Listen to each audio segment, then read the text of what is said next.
Hey, Dan Passarelli here. How you feeling today? We've got our big week this week. So this week, the rest of this week is going to be all about jobs numbers.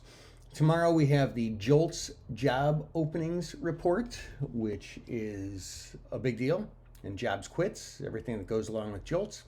On Wednesday we have the ADP employment change, not to mention non-farm productivity unit labor costs.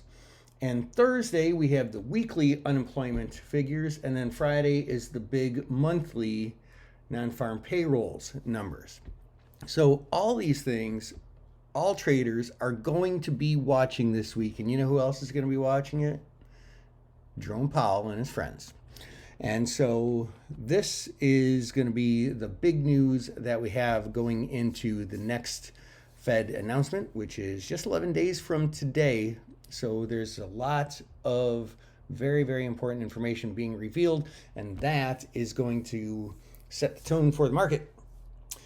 Another thing that I've noticed today is we did indeed hit the RSI crossing below the 70 line. Now that tends to give us some follow through down to the downside.